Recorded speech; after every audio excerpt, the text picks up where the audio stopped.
Hello friends, welcome to my channel. ఈరోజు మనం hotel style of puri curry చేసేసుకుందాం పదండి. ముందుగా ఒక ప్యాన్ తీసేసుకొని అందులో ఆయిల్ వేసేసుకొని పోపు దినుసులు వేసేసుకోండి. అవి వేగిన తర్వాత అందులో కొంచెం జీలకర్ర కూడా యాడ్ చేసేసుకొని ఫ్రై చేసేసుకోండి. అవి ఫ్రై అయిన తర్వాత అందులో కరివేపాకు, 2 ఎండుమిర్చి తుంచుకొని బాగా ఫ్రై అవ్వనివ్వండి.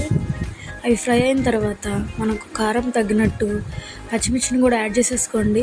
ముక్కలుగా కట్ చేసేసుకొని ఇదిగో నేను చూపిస్తున్న విధంగా యాడ్ చేసేసుకొని అందులో తర్వాత అవి వేగిన తర్వాత అందులో 3 మీడియం సైజు ఉల్లిపాయలని కట్ చేసేసుకొని చేసేసుకోండి.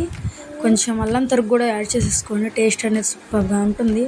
అందులో పసుపు, సాల్ట్, మనం ఉడకపెట్టి ఉన్న ఆలు కూడా యాడ్ చేసేసి 1 గ్లాస్ ఆఫ్ వాటర్ యాడ్ చేసేసుకొని ఒక 10 నిమిషాలు కుక్ అవనిద్దాం. తర్వాత 2 టేబుల్ స్పూన్ శనగపిండిని తీసుకొని ఉండలు కట్టకుండా వాటర్ పోసేసి దాన్ని మిక్స్ చేసేసుకోవాలి. తర్వాత మనం ఉడికిన తర్వాత అందులో ఈ మిశ్రమాన్ని యాడ్ చేసేసుకోండి.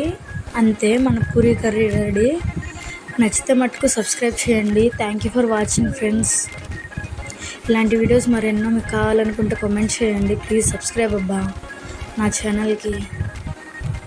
ఇలా లాస్ట్లో కొత్తిమీర యాడ్ చేసేసుకోండి. అంతే. Thank you for watching.